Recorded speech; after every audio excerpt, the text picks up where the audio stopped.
Welcome to the American Soldier Podcast. My name is Douglas Taurel.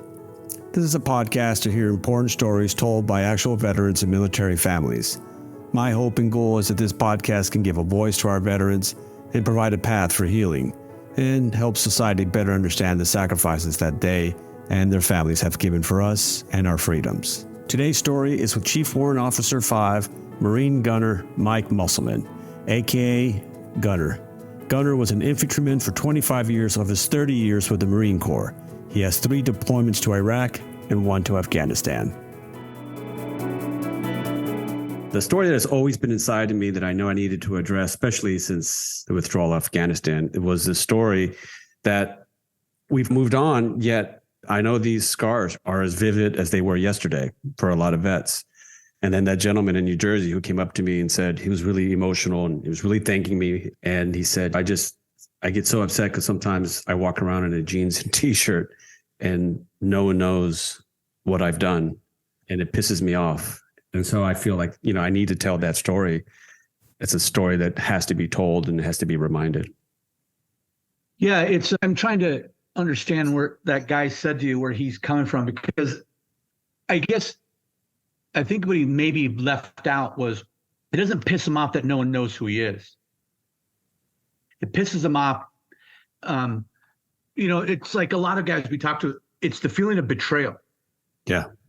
By our country, by the one thing that we devoted our lives to. I devoted 31 years to this country. I believe in this country.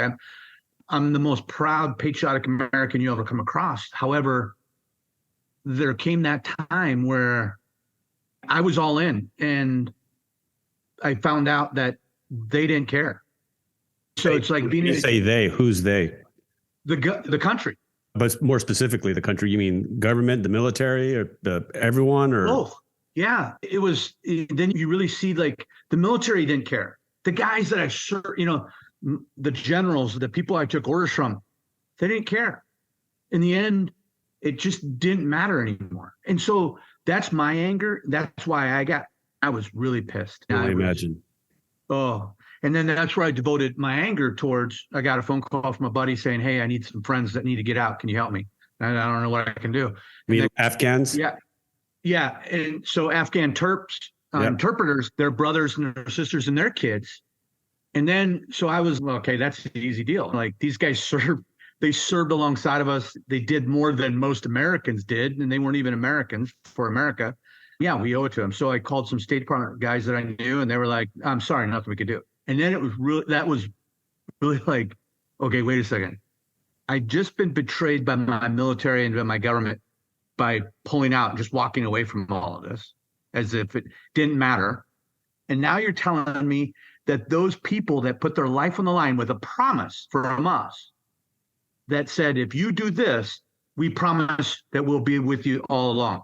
As a government, as a country, as the red, white, and blue, the American spirit, we say this. And then they look at you and go, yeah, basically, in a nutshell, yeah. And I think at that moment, a lot of us felt like everything we believed in that this country was, it wasn't. And that was the hard, sickening, like, what went wrong? Where did we go? And I didn't want to get into politics, but okay, it was like, we got to get these guys out. And unfortunately, as much, I know it's a phrase that everyone says, I don't want to get into politics, but unfortunately it is. That's what it is. It is. It comes down to politics. And so I became a lot of things changed in my life after that moment. After Afghanistan, we pulled out. Like how? My relationships with friends and family. Because my family, my brothers and my sisters mostly are more liberal than I am, of course. And they have different viewpoints on things. And they sided with all that stuff. Did they serve? And it really, huh? Did any of them serve? No, none of them. Yeah, completely different point of view. Yeah, so they sided with it. And I really was like, okay, I love you. I'm not going to go down this road. I'm not. But things just kept pushing more and more towards that. And finally, I got upset. And I just said, you know what? I have more respect from the guys I killed as my enemy than I have for you right now because at least they stood up for something they believed in, not what they think it's just some fundamental ideology that they don't even understand. And they said, these people at least went all the way through. You guys, it's like the wind shifts, they do whatever. And that's what really, really upset. I really got upset. I'm sure. Why don't we go back a little bit and tell me, why'd you get into military? How old were you? And just tell me like the process to where we're at, where you're at now as a retired soldier. I really had no intentions to join the military. I came Where's from your family? Let me go even further. Where's your family from? Are you Mexican American? Minnesota. So my dad's from Minnesota and my mom's from San Diego. And that's where they met. My dad was in the Marine Corps in Vietnam. Okay. But I didn't know that. I really didn't, because he didn't talk about it when we were kids. So I didn't know he served. And he was my dad. But we lived born in San Diego. Then I was raised in Minnesota, went to school and everything there. And I really, again, no intentions to join the military. I was more of a mechanical kind of person. I like to take things apart, put things back together. I wasn't into guns. I wasn't into shooting, running around hunting. I hunted maybe 2 or 3 times. I was a big fisherman, though. I like fishing. And then I like science. I was really good in science and math. And so my intention was I was going to be a marine biologist, study oceanography, being a big environmentalist, and try and save the whales. That was my dream. I don't know what had changed, but right when I got out of high school and that first couple semesters in a college environment. Where'd you go to high school? Really Minnesota or San Diego? San Diego. Okay. And it really changed. And I was like, okay, this is not challenging. This is a joke. Didn't even feel real. Really, it was just go there. And this was in the mid 80s. So it was just have fun, drink a lot of beer, and just do stupid stuff. And I was really detached from the people that were teaching me because they didn't care. They didn't know who I was. They weren't invested in me. And so I was really, again, put off by that. And I'm not going to invest my time in you. I don't know what you're talking about. And I pushed away from that. And then one day I was down by Marine Corps the Marine Corps MCRD down there. And I saw these guys running around doing crazy shit on these obstacle courses. And I was like, what the hell is that? So I went and talked to a couple guys. I watched it. And that was really when you could just walk on the base. And I remember walking up to a Marine and saying, hey, how do I join this? How do I become whatever you guys are? And he was looking at me like, who the hell are you? Were you a skinny kid or you're a big kid or? No, I was, I've always been about 6 foot tall, weighed about, 180 pounds. And so he was like, hey, if you're serious, you got to talk to a recruiter. Okay. How can I find, because I had no idea, right? I didn't know this world existed. And but your dad didn't have like pictures of him in Vietnam or no flag or anything. No, all tucked away. And so what happened was when I joined, I didn't tell my parents at first. I just joined, went to boot camp. I was about middle of boot camp and they're like, hey, you need to write a letter home to your parents. And I'm like, oh, okay. You're already at boot camp and you haven't told them? Yeah, I was already there probably 2 or 3 weeks into it. What'd you think? Did you not think your parents were going to be like, hey, man, has anybody seen Mike? No, and that was the other problem. So I always tell everybody has adversity through their life. Yeah. We all have adversity. We all have some sorts of trauma. Mine was, I wouldn't say neglected, but my parents were so busy with their own lives. We could do whatever we wanted. What did your parents do? My parent, architectural draftsman, stockbroker. My mom was a CPA, an accountant for Taurel, huge company. Your dad was a stockbroker? Yeah, he did that. He dabbled in that, but he was a architectural draftsman. And so he was like way up. They would draw these crazy things, and then their company would build them and sell the patent and make hundreds of millions of dollars. So he made good money. They would come up with these ideas. And so it was his team that, another story real quick, but his team had developed the pizza ovens that you put the pizza on and it rolls through. Yeah. Because they used to bake capacitors flat onto a motherboard, and it was an ultraviolet machine that did the same thing. And they were like, hey, wouldn't it be cool if we get pizza within 5 minutes? So they designed this thing, and then they sold it. And then the company Did you grow up with money? Not so much. Yeah. My parents made us work our ass off for it. Because I only ask, because a lot of times you hear these stories of guys who join and they had no other choice. And I've interviewed a lot of them. But no, you were like, yeah, I didn't go without, put it that way. If I wanted something, I did it. Yeah. And did your dad see combat in Vietnam? Is that why he didn't talk about it? Oh, yeah. Yeah. He did 2 tours. And what did he do? He was an infantryman. Wow. And so when I joined the Marine Corps and became an infantryman, so I graduated boot camp. My mom comes, my dad doesn't come. And so I get back home and my dad and me don't talk for 6 years. He told you don't talk for 6 years? We got into a big argument over this whole thing. I'm throwing my life away. You're an idiot. And so we didn't talk for 6 years. Wow. And so I was finally a sergeant when I came back and I said, hey, Dad. And then I'm not going to play this game anymore. We talked and then everything then opened up. Then he really told me, we did all this stuff. And then he showed me all this stuff and he talked about it. I saw he was Marine too or Army? Yeah, Marine. And where did he fight in Vietnam?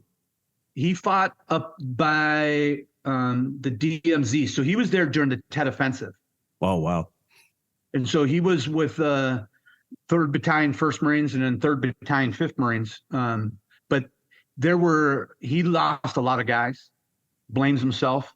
He was a sergeant, staff sergeant, senior squad leader, lost a lot of his guys and didn't think that, he did enough. That was his mental state. And then he just suppressed it his whole life. Did he drink? No. He took all that anger. He built things. Like I said, if he wasn't working, he was building choppers, race cars, dragsters. And the guy could do it like out of just scrap. I mean, he was just really immensely talented. Yeah. Perfect time to be in California too, to do all that stuff. Because California was exploding with that stuff at that time. We were living in Minnesota. So Minnesota. He was in Minnesota. Yeah. And so he was part of a drag racing team that he was all over the place because I guess that's where he devoted all of that stuff. He pushed towards that creative side. That's better than drinking. Talk about it. Drinking or drugs. Yeah, he didn't drink. He didn't drink. He drank beer, but I've never seen him my whole life. My dad never buzzed. My mom, on the other hand, she drank wine like crazy. And I'd see her like hammered, but my dad, not so much. But so we didn't talk. We joined the Marine Corps, and then we come to terms with it, and then we talk, and then he gets more involved with the whole thing, other veterans, and gets reunited with some of the guys that he didn't know is still alive, and his whole life is better now. He's still alive. Yeah, he's still alive. Mom and dad. My mom passed away a year ago, so he's still alive, and he lives up in a cabin in northern Wisconsin.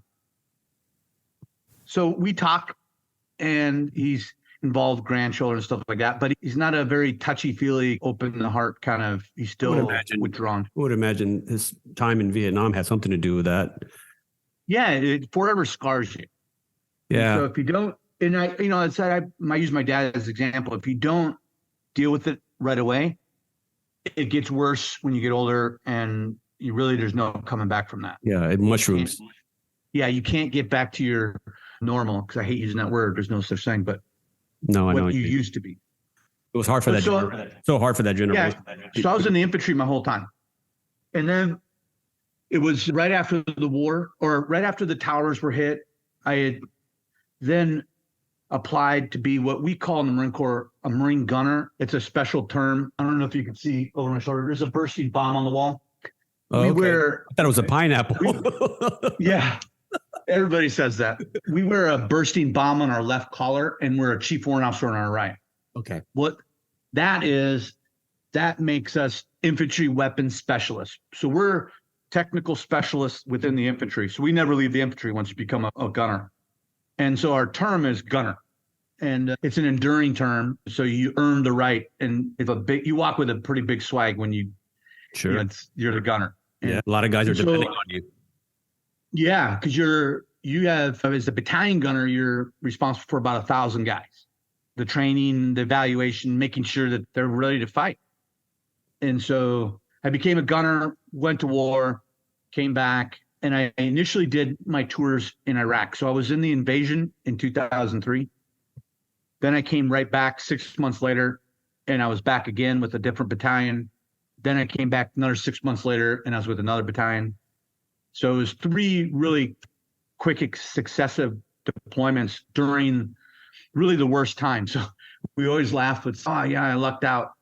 I got there during this time and that time, the Battle of Fallujah. I was there in the Battle of Fallujah in 2004. I'm I sure was there you during the. Go ahead. I was just going to say, I'm sure you knew when 9/11 happened. You're like, you knew right off the bat. We're going. Yeah, it's an attack.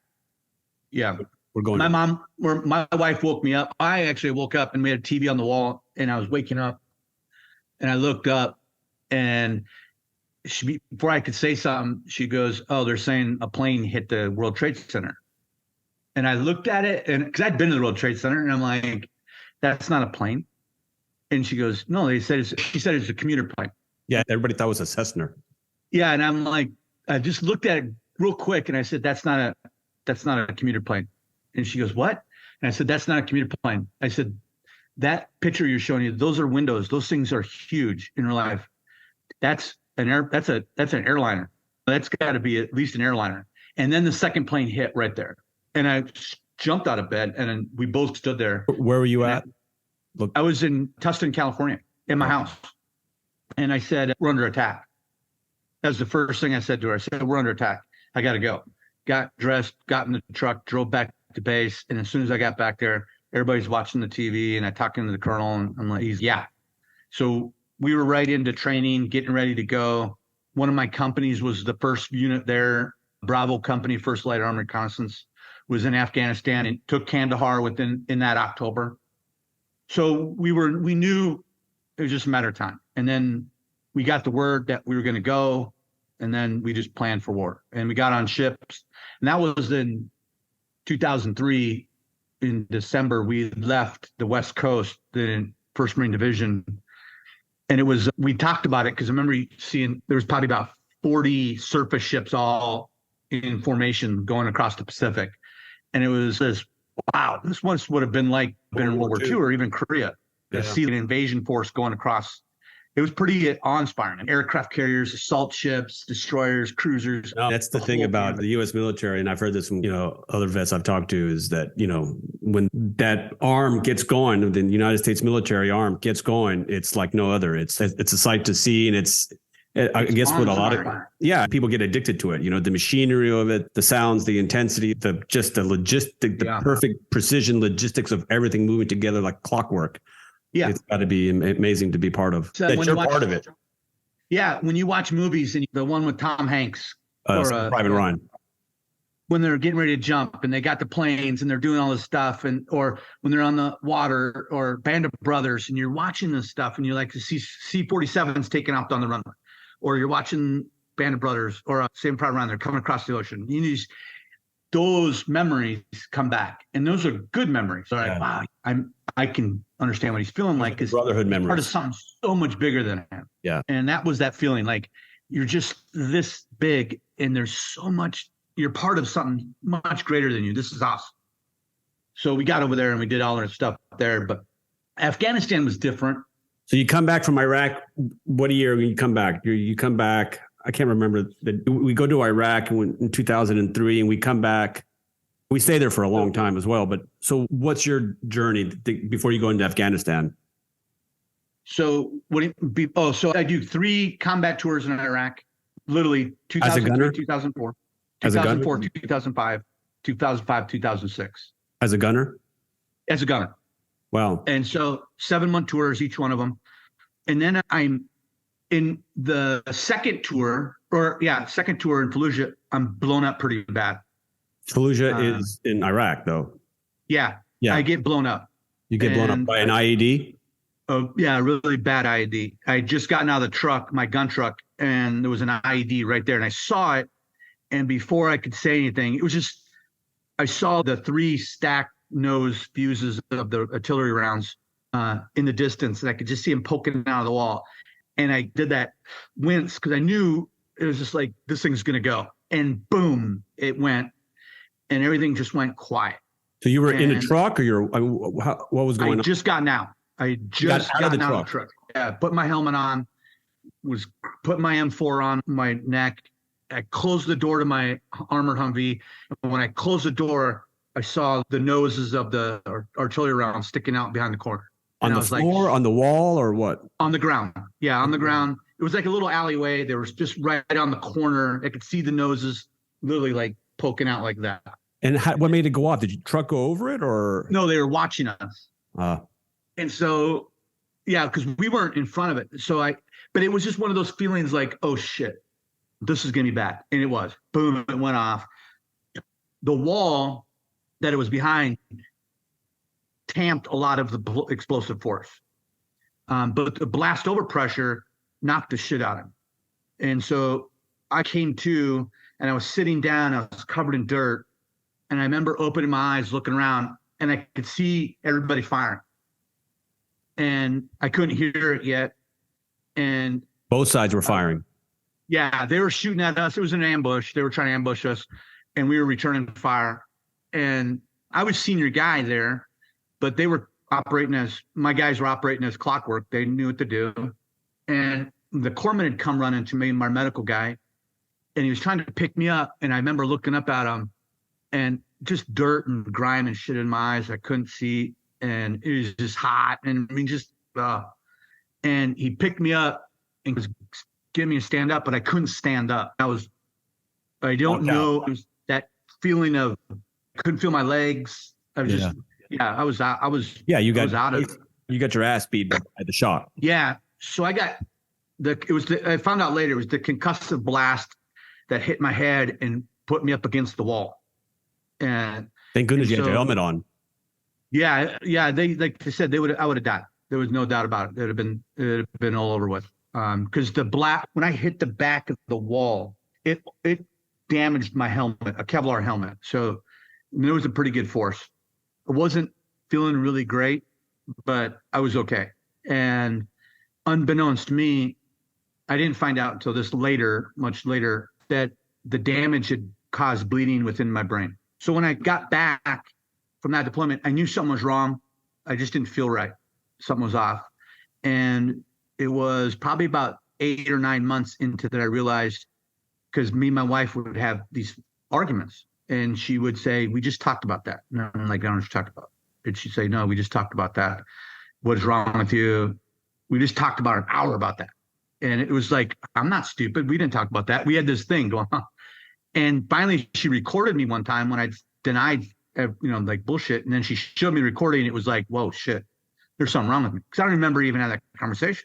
And now she showed me a recording of that, what took place.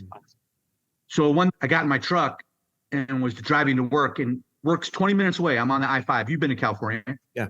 So I'm living in Dana Point area, Camp Pendleton. I get on the 5. I literally got to go like 20 minutes down the 5, get off on Christian Unison. I'm on base. I get in my truck. I remember looking over my left shoulder, merging onto the freeway. As I looked forward, I remember blinking. And within a blink of time, I hear a rap on my window.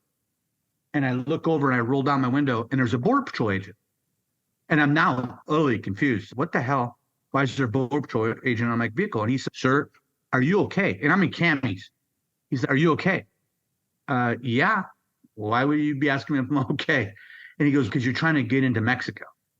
And I look up, and there's the fucking Mexican border right there. You had no clue where you were driving to? I drove 86 miles without remembering it. Blacked out. Oh, wow. And so he was really cool. He pulled me inside, said, hey. And so again, you need to go to the hospital. No, I'm okay. Let's do this. How about, can you have an agent drive me up and then drive my car? So I call work and say, I'm going to be late. I had a problem. Don't tell them. And I go home and I sleep that one off. Next day, I go see the doctor, talk to him about it. Again, downplaying as much as I can. And he said, you got some fucking serious problem, Mike. And so they send me to a clinic. I get evaluated, and they come back, yeah, you have severe traumatic brain injury. And they have this residue blood clot. It was a mess. So what did you do? Did you go to surgery or what? It was too late. I didn't have to at that point. It wasn't bleeding. So it was just a watch, take some medication, thin the blood out, do this type of thing. Basically, I had to go. A bruise, and you needed to let it heal. Yeah.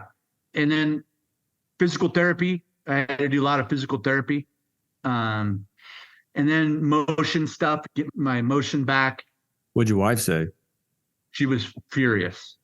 And I mean, you have kids at this time? Yeah, my daughter was in elementary school. And she was, when I say furious, that's downplaying it a lot. Makes furious look, you know. And so I would tell her, hey, I had no choice. They're telling me I have to go. And I thought I was getting one over, but she knew, you know, so it was her way of being palatable, not getting, okay, fine.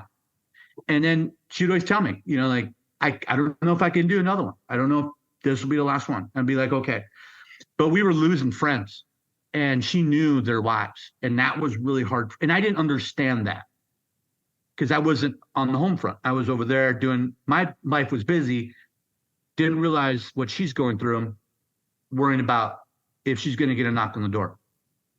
Never even came to my thought process. Yeah. So I'm doing my thing, she's doing her thing. And literally it's this love-hate relationship. And I felt like she's not going to leave me because I'm just guilting her into staying with me because I'm doing the patriotic thing and serving my country. So that was kind of that. I knew if I could just do this, and then when I was home, it was the being the detached dad, because everything changes. You don't know. You come back into a new lifestyle. Where you're home, and it must feel surreal, but at the same time, your brain is thinking about exactly what your brothers are doing over there in the Middle East right now. It's very foreign. Home doesn't feel comfortable anymore. No. Comfortable is in combat. Yeah. And it's a weird thing to say. Comfort is when you're hunkered down getting shot at and you're with people that you basically lay your life down for. That's comfortable. I'm more than comfortable in that. This is not comfortable. This is alien to me. Do you still feel what like do I that do? now? Huh? You still feel like that now? A little, every now and then I do. I feel lost. You get lost. Like what? And it's always say the purpose. Where's our purpose? You got to find a purpose again. Yeah. That's the hardest thing for guys who come back, is finding that purpose. Yeah. And so it could be part of my purpose is I want to live a peaceful life. Part of it is I want to be the most gracious, God-serving, best person that you can ever come across, to try and right a lot of those wrongs. What wrongs are you talking about? Just, you know, one of the problems I have too is we hurt a lot of people innocent people. You mean in Iraq? Both Iraq and Afghanistan. And we called it collateral duty. I didn't like it. We would cause, not directly, but indirectly, the deaths of children and women and non-combatants. And that really hurts if you wouldn't have done that, they'd probably still be alive today. And you can't, it's the enemy's process too. They planted the IED in the ground trying to get us. They got a innocent car, but It goes back to, we wouldn't have been there in the first place. That wouldn't have ever happened. So you do this constant battle, like with your mind. That's the hardest part of why it's the main reason why a lot of guys get PTSD, because, you know, it's not the act of war, it's the act of unjust war that you get pulled into. That it's hard to digest for a lot of guys. And so they start questioning everything from their existence to their bravery to if they deserve to even live. And that's where it causes a lot of the problems, because they have a hard time forgiving themselves of what you call collateral. You try and find, you know, I used to tell my guys in both Iraq and Afghanistan, you got to find, when you're over here, we got to find beauty. We got to find things that humanize us, because everything you're doing over there dehumanizes yourself. Everything. Every day you exist over there, you're working to distance yourself from being human, to feel the feelings of compassion and love and all these stuff. You're trying to push that stuff away. What because did you do to find beauty? The children. Your children. Make them smile. Huh? Your children. No, their children. Oh, their children. Oh, you're saying when you're over there, you got to find the beauty. Yeah, when you're over there, you got to find the beauty. When you get home, it's easy. You flip the switch, you can turn a lot of that stuff off and just focus on because it's right there in front of you. You can touch it. But over there, you have to find the beauty every day to stay sane. Because if you start desensitizing yourself, dehumanizing yourself, because you're doing it every day, if you allow that to take over, bad things happen. Yeah. You make bad decisions, bad judgment calls. That's where a lot of those war crime things happen. You get angry. You want to seek revenge, not justice. You really understand the terms. War makes you understand the fine line, that razor's edge of revenge and justice. Yeah. And so it's easy to go both that to the other side. It really is. And it feels good because I've been there. You get to that side and it's, hey, we're going to go kill these fuckers. None of them, we're going to go get them. We just lost, Chavez. Hey, they're not going to get away from this. We're going to hurt as many as we can. And you got to slow down, take that pause, or be that leader to help them do that, which isn't always the most popular decision. What was more intense? Was Iraq more intense or Afghanistan regarding combat? Iraq was more intense because when I was there, it was fighting 24/7. You're in Fallujah, right? Yeah. That was the asshole of the Middle East, right? Yeah, that was not. They always say that war is, 2 weeks of complete boredom and 1 minute of madness. Yeah. But Fallujah was the other way around. It was 1 minute of boredom and 2 weeks of madness. It was nonstop, crazy shit, madness, fighting, or waiting to get into the fight because they're there. They just haven't popped yet because they always get first shot. Yeah, they have to. We always had to retaliate. We never really got the opportunity to go first.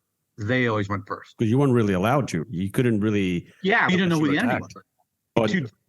Two dudes walking across the street in man dresses. You're like, okay, let them go. And then they walk across the street, and then all of a sudden they pop up AKs out of their dress, and they start shooting at you. You're like, son of a bitch, you're cheating. It's got to be the worst. I could talk about it all. It's the part that I hated the most was being in the vehicles because you start to realize you have no control. And at that point, you're in a box, you're in a can, there's bombs on the road, and they got good at putting them in there. It's just a matter of you can't put enough armor on there to protect you from whatever they're going to use because all they got to do is put more shit in the ground. And so it was always the unsettling getting in the vehicle and just driving, and you're in what we call Indian country. You're driving through Indian country and you're watching potholes and disrupted earth and you clinch up every time, you're waiting, nothing happens. In Iraq, there was, we were driving one day and we were told not to go the route we did by our higher commanding officer. Be considered, we color coded our routes. And this was the black route, meaning they owned it. We couldn't see it, no observation on it. And if you do go that way, you got to make sure you have air cover and you're heavily armored up. And if you do drive the route, it's a combat. You're going to combat. We weren't going to combat. We were going to go do a meeting with the Army because we were taking over some battle space. We had two choices. We could go the shithead route, or we could go the easy route, go through another base, come around, pop out the other side, and then be where the Army's at. It's the boring way because nothing's going to happen. It's all controlled by U.S. forces. Do you know the analogy? Because you didn't hear me say this a lot. Do you know the analogy between the chicken and the pig at breakfast? You never heard this? No. At breakfast, the chicken is involved. The pig is committed. Chicken is involved. Okay. The chicken is involved. The pig is committed. So when you have breakfast, the chicken, he just lays an egg. He gets delivered on a fucking day. The pig gives all. You don't ever want to be the pig. You always want to be the chicken. Not everybody gets to be the chicken. Someone's got to be the pig. And so that day we were all pigs. And so we'd say this to each other. Like in passing, we'd say, hey, what are we, pigs today, sir? Yeah, we're all pigs. And I tell everybody, hey, strap it up. This is going to be bad. No sooner than we leave the lead vehicle, I'm in the second vehicle, our lead vehicle, our scout vehicle, an explosion goes off on the left-hand side of the truck, and it careens out of control and goes into the ditch. and no more. We don't receive any fire, nothing. And so we drive up as fast as we can. We get to the vehicle. It's got dust laying around. We run up alongside of it, and the doors are blown open on the left-hand side. So both armored doors are just hanging there. Jeez. And everybody inside is unconscious. And so we start triaging as soon as we could, pulling guys out, triaging, making sure everybody's alive. We pull Ramirez Cheeks out of the gunner seat. He's on the gunner turret. We pull him out, and we notice he's got massive wound trauma through his body. And because he sits like this in that turret, the explosion came and went through his side here into his unprotected sides, not his chest plate.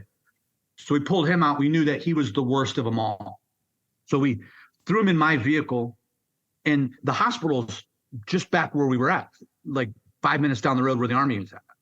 So we're lucky at that aspect. So we're racing back. We just said, hey, we meet everybody at the hospital, grab everybody else. We're taking Cheeks, go. We took off. And so Cheeks is in the back with me on my lap. What was his nickname? Cheeks? Why? Yeah. Why Cheeks? Benito Ramirez, because he had big, fat, chubby cheeks. Okay. And so he'd always smile, and he had these big dash dimples. And he was from Edinburgh, Texas, down south. And he was one of the guys that you'd always see me coming and go, hey, sir, are we the pigs or the chicken today? I'm like, Cheeks were the pigs. He's like, ah. So he's on my lap, and the corpsman is straddling him, trying to do some first aid. And I'm talking to him because he's still breathing. He's unconscious, but he's still there. He's moaning. And I'm like, hey, Cheeks, come on. And so Doc grabs, he says, hey, sir, put pressure on his side. Stop the bleeding. And so I knew it wasn't good. We got to the surgical place. We pulled up real fast. They come running out. And they're God's angels. They get him on a gurney right away and rush him in. We're standing there. My hand is solid red. I got blood all over my body. And I'm just sitting there and I've known Cheeks for a while now. And I'm sitting there just kind of still going through this, like, what happened? And then the other vehicles with the other wounded guys pull up, and they come out. They come out, and they immediately say, the nurse comes out and says, I'm sorry, we lost Cheeks. And I'm like, which one? And they said, the first one, Ramirez. And I said, so I walked over to the side, and I took my helmet off, and I just started beating the ground with it. And so that was one of those scenarios. That was one of those resonating. It really bothered me, and it still bothers me to this day. I have a memento of Cheeks still that reminds me. What is it? He was a 50 cal machine gunner. And so in his body armor, he got to fire what we call a slap round, which is an armor piercing. You don't get to shoot him that much, but he got to fire one day, a fire bunch. And that was like the most exciting thing he ever did. So he kept one of the bullets tucked in his body armor. And so when they came out, they said, when he told me he died, they handed it to me and said, we can't give this back to the parents because it's ordnance. And so I said, okay. And so I held on to it. And that was, 2005. And I've always had it ever since. And where was Cheeks from? Was it California or Texas? Texas, Edinburgh, Texas. Edinburgh, Texas. Edinburgh. Yeah, my wife is right from Edinburgh, Scotland. Yeah. So he's right on the border. And, I'm going to go one day down there and pay my respects. You still haven't seen his parents? No, I met him. I saw him when they came at a dedication and we talked. They don't speak very good English, but we tried to communicate. But I'll go down and make that trek and see where he's resting. How old was he? He was 22.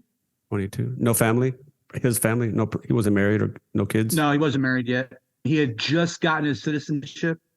That was like his most proud moment. He had came walking in and he got the letter while we were over there and said that he had been approved for his citizenship. Now he's an American citizen.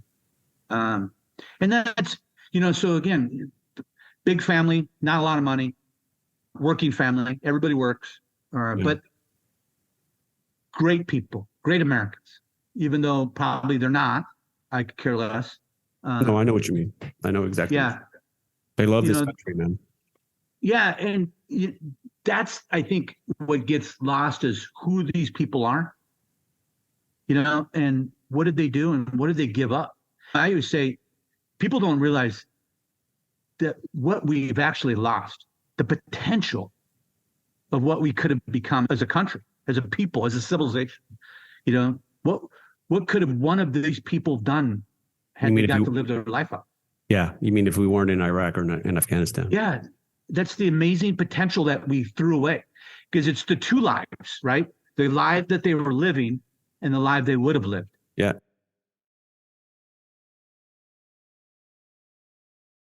Or three we lives. Lost them twice. Multiple lives, especially if they had families. You have no idea. So we lose them twice. We lose them twice, not just once. We lose them twice. Their potential. And that's when it really started hitting me that we were losing guys due to just incompetence. And that was my PTSD, because that was something I could fix, and I did. So when I could fix it, and I had really receptive bosses after that, I did, they would remove that like a cancerous tumor. And so throughout the rest of my career after that, I dedicated my life's work while I was in the Marine Corps to make sure that we were not going to lose anybody else due to incompetence. And so from changing policy and who goes to schools and what do we do, and because we had squad leaders and sergeants and staff sergeants that were leading Marines in combat that shouldn't have been there. They were only there because they had the rank on, but they had no qualification. And so we at least made it in the 1st Marine Division that they had to be qualified. They had to go to the certain schools to stand in front of Marines and lead them. And eventually, after I just gotten out, a couple of years after I gotten out, I got the phone call from the Assistant Commandant's office that the initiative that we put in place at the 1st Marine Division became Marine Corps policy throughout. And they changed that whole MOS. So you couldn't be a squad leader until you went to squad leader school. You couldn't be a platoon sergeant until you went to platoon sergeant school. Awesome. So a lot of that work that we initially did became now the way it is. So we've, hopefully it's going to save lives in the future. It will. But that we couldn't do it at that time. But that's why I grasped that and say, okay, like Cheeks' life meant something because it inspired me to do this and be an asshole for the rest of my Marine Corps career and force people to do the right thing. And so Cheeks' legacy lives on through the lives of the people that will live, because there's qualified people leading these guys now. So that's that circle. That's how I process it. And I can go, okay. It's going back to Vietnam or even World War I. And you would think the U.S. military would have a reference point of what not to do, No, and it's like a broken record. And especially after Vietnam, you would think, okay, this idea didn't work really well in Vietnam. Let's not try that again. But they did almost identical again.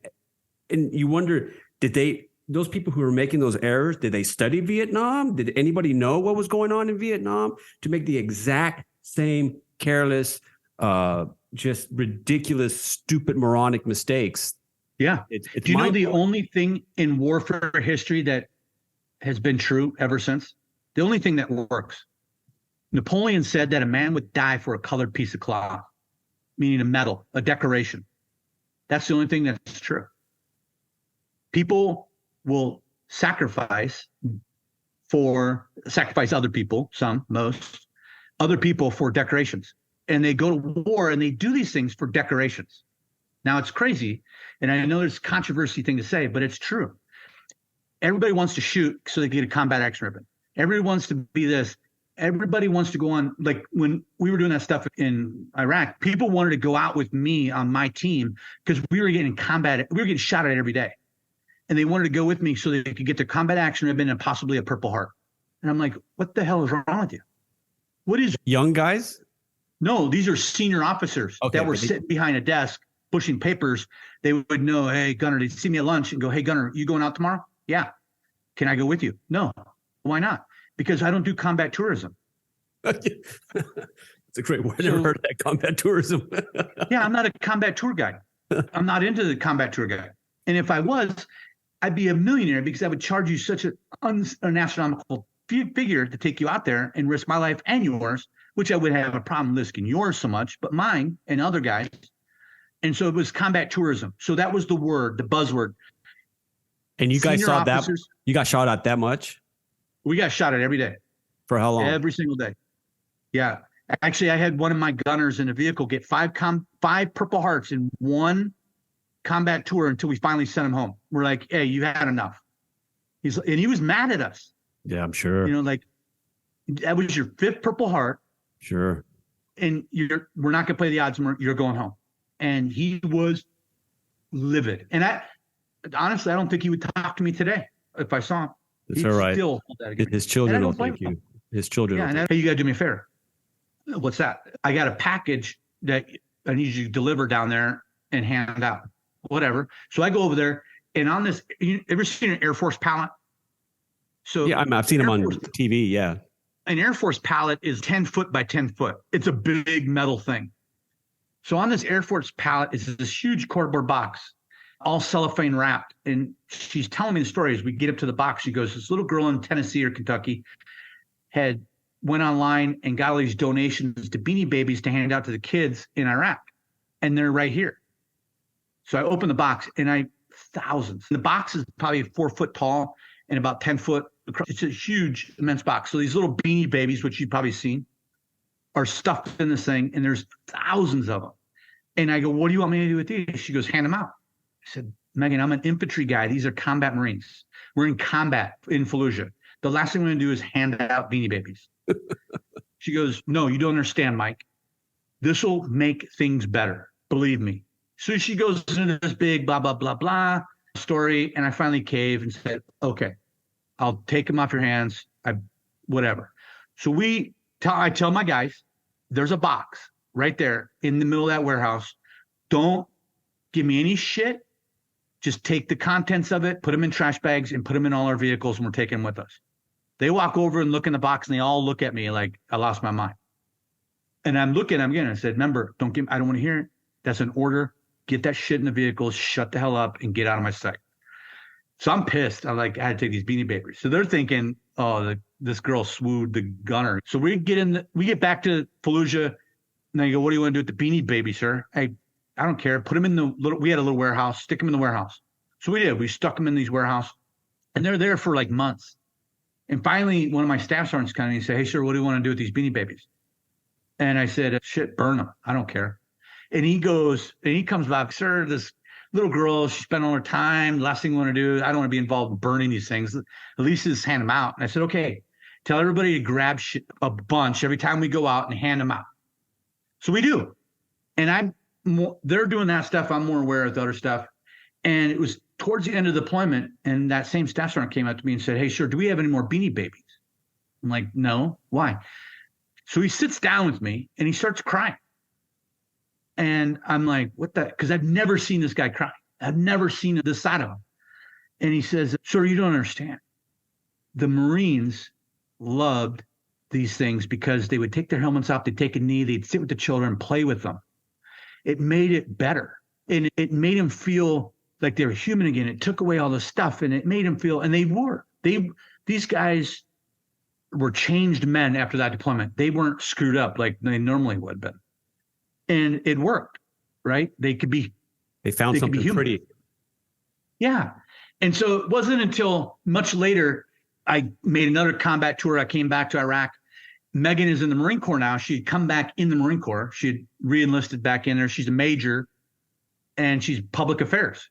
And so I see her at the same place, and I'm like, what the hell? You're back in the Marine Corps? So we sit down, we have dinner and at this DFAC facility. And I tell her, I said, you were right, Megan. And I told her the whole thing had happened. And she said, I know. That's what I was trying to tell you, but you're too stupid to understand. You got to find things that connect people to make them not feel, or make them feel like they're human again, like they're loved and they could cherish and they could feel these good emotions again. It makes you feel better. And so we fought back and forth, and she wins. And then she comes to me and says, I want to go out. She has a public affairs. She writes about it. She has to be the voice on it. After this, you Google her, you'll see a bunch of videos that she put out. She was interviewed by the news. She was the lead person that the news would talk to about the Marine Corps operations during Iraq. And so she comes to me and says, I want to go out on a combat tour with you, Gunner, because I've never seen it. No, we're not doing that. Again, no combat tourism. We don't do this. You don't need to see it. Believe me, you're living a better life. she gives me this big spiel, blah, blah, blah, blah, blah, blah, blah, and I don't buy it.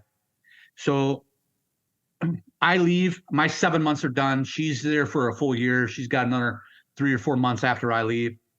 I go home. She's still in country. I get a phone call one morning at my desk at the battalion, and it's her associate, and she's crying on the phone. And she knows that we're really good friends. And she goes, "Sir, I want to let you know Megan is dead." And I'm like, "What the fuck are you talking about?" And she goes, "She was killed by an IED this morning in Ramadi." And it was like, again, so that can't happen. She's a public affairs. She's not allowed to leave the area. Blah, blah. How did this happen? Well, she convinced someone to take her on with her to this new story. And the vehicle was hit by an IED and she was dead. You know, and like, son of a bitch. There's that full circle again. So I couldn't make her funeral. She's buried at Arlington. So when I finally got to Arlington, so there's a Beanie Baby called Hero, and it's a little camouflage bear. And so it had a little tag on it, says Hero, and it says all the stuff. So I went to go pay my respects to a lot of my friends that are buried in Arlington. So Megan being one of them. So I'm sitting on Megan's grave and we're talking. And I put that Beanie Baby right on Megan's headstone. And we start bullshitting and just laying there in the sun, just talking about whatever, telling her what's going on. And then I get up to leave, say goodbye, my goodbyes, and I'm walking out. I get in my truck and I'm driving back to Quantico, Virginia, where I was just doing a meeting or something. And I get a phone call from someone I know and says, "Hey, were you just at Arlington?" I said, "Yeah." How do you know that? "I'm here and I'm at Megan's gravesite and there's a Beanie Baby. And I remember the story that Megan had told me about you and her, about the Beanie Baby thing. Did you leave this?" And I'm like, "Yeah." And it was just like that. And he goes, "Dude, that is too cool." Because all he had to do is heard the story. He knew me, and he just knew that. And how did he see how did he see the Beanie Baby on the gravestone? He's standing there. He had just come before I was leaving. He just showed up. We didn't see each other there. And then he had seen the Beanie Baby leaning up on the headstone. And he's thinking, "Wait a second, Musselman and McClung, they did this Beanie Baby thing in Iraq. I wonder if that's Musselman that was here." So he had called me, and sure enough, yeah, it was like, "Oh, okay." So that lives, you know. So there is some really neat, yeah. I mean, stories. It reminds me of the story I interviewed when I was creating the female combat character. I interviewed 5 women, 2 specific girls that I interviewed. They're very different, but they're very similar. One girl her whole thing was to prove that she was tough as nails in her, you know, she's from the Bronx. After 9/11, her one brother joined the NYPD. The other brother joined the FDNY, you know, fire department. So, you know, and she became a Marine. She was the whole 9/11 thing, you know, signed up to join right away. The other girl, her name was Heather. She just wanted to she needed money to go to college. And she always told me, and we've become good friends. She says, you know, I was really a shitty soldier. Her dad served, her uncle served, her brother served, her mother served. She goes, you know, but my mom said, you know, I don't have any money for you to go to college. If you want to go to school, you're going to have to join. So she joined. And anyhow, so she was, I forget what her MOS was, but she became really good friends with an interpreter in Iraq, really good friends. His name was Hussein, and he had multiple wives. And apparently he always, you know, would always joke, you should be my 3rd wife. And anyhow, they were very close. And he gave her a bottle of perfume. And her whole thing was, you know, she was always trying to hold on to her femininity, where the other girls were trying to get rid of it. She was like, I was dying to shave. When she tells me the story, when she was in the showers, they had built their bucketing water in from the Tigris River, nasty water, and they were making an outdoor shower near the base. And she was taking a shower. She said, "We haven't, you know, I'm a girl. You get sand in places where you're not supposed to have sand." Just all I wanted to do was shave my fucking legs. That's all I wanted to do, shave my legs. I hadn't shaved like in 2 weeks. And I just want to get clean. And, you know, and then she would tell the story where they would, because it was so laborious to get the water, that they would cycle the water. So, you know, and they would take turns when they would do this. So if you took the shower for the first time, the last time you would take it the last time. So that means you would use everyone else's dirty water. But she said, when you haven't showered in 2 weeks, you don't care. And she started lathering up, shaving her legs, and they got hit by, they were getting hit by, what's the word? Not a bomb. Mortars. Thank you. Mortars. Yeah, they were getting hit by mortars. She was like, God, she was like, fuck it. Damn it. I was just about to start shaving my legs. And she started thinking, she heard those sounds go off and people running around. And she was like, well, I have two choices here. I can either, I can get out of the shower and go get my gear on or finish shaving my legs and then get my gear on. And she was like, fuck it. If I'm going to die, I'm going to die like a woman and I'm going to shave my legs. So she shaved her legs. But then she tells a story where this interpreter gave her a bottle of perfume and told her, Heather, you should smell like a woman over here, not like a man. And I get emotional thinking about it. She was like, it was the kindest gesture in the most horrific time that anyone has ever done for me. And he gave me my womanhood back in a time when I thought I could never get it back. And she tells the story. He was assassinated because they found out that he was working with her, and she was heartbroken by it. But she shared that story with me. And it's the littlest things. Yeah. So you know what this is, right? Hold it up. So I chew tobacco. Oh, okay. A spit cup. This is a spittoon. Okay. So I'm sitting in the middle of Afghanistan up in Marja, northern part where the Helmand Province, and just sitting on this berm, helmet off, relaxing in the shade, spitting tobacco on the ground. This old Afghan guy sees me, walks away. About 15 minutes later, comes back with this. He had just built this. Oh. He made this, handmade this, banged this out, did whatever, polished it up. It's soldered and everything. It's beautiful and soldered around the edges. That's the thing that he handed to me. Go ahead. And it was like, so I was using it, and the guys looked at me and go, "Why aren't you spitting on the ground, sir?" I said, "Because it's respect." I said, the guy, he wasn't mad that I was spitting on the ground. He was just happy that he had a skill set that he could do something for somebody like me. And he said, thank you. And he kept doing he couldn't understand, was just doing the thank you. And I knew what he's trying to say. It was just his way of saying, hey, thanks for everything you've done. Thanks. Two strangers. Yeah. Yeah. So that's beautiful, man. That's one of the things that Heather and Nancy both said. He said that the people of Afghanistan, he said, the majority were the most beautiful people that they ever met. Most kindest, beautiful people. Heather tells a story. She says sometimes they would bring us cold grapes in the hot desert when they didn't have anything to drink. She says the people who were evil were, without a doubt, the most evil creatures you could ever imagine. The evil beyond evil. But he says the majority of the people were the kindest, most generous, most loving people they had ever met. And the things, they would open their homes to them. They would give them dinner. Unbelievable stories. Afghanistan was a lot different from Iraq from that perspective, where there were both evil guys doing evil shit over there. However, the majority of the Iraqis didn't want nothing to do with you. They didn't like having you around because when you were around, bad shit happened to them. And so they were not happy. They had collateral issues coming their way. Yeah, they were like, you guys go screw off. They wouldn't do shit for us. They always wanted something. Afghans, like she said, completely different. They were very inquisitive about our world, our lives, showing pictures. I remember showing pictures of New York City, like skyscrapers, and they were just like, bah. These guys in these little tribal villages out in the middle of nowhere that never gone more than 50 miles outside of their thing. And they're looking at the guys that were explaining, like, this building's made out of glass. And he's glass. And it's this high. What?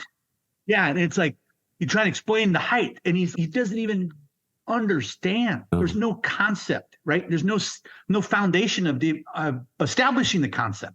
And so, because he's never seen anything other than mud, 2 stories high. As a friend of mine told me when I climbed Kilimanjaro, he says, you don't know what number 1 is until you visit number 7. Yeah. Yeah. And you have to have a grounding, like a basic understanding of what that, in comparison to, so for him, and that's what Afghanistan, that was really a beautiful, because I had laminated pictures of my wife and my daughter that I carried, in my pocket. And so I'd show it to them, and they were like, my wife's got blonde hair, blue eyes. She's born in Southern California. And so surfer girl.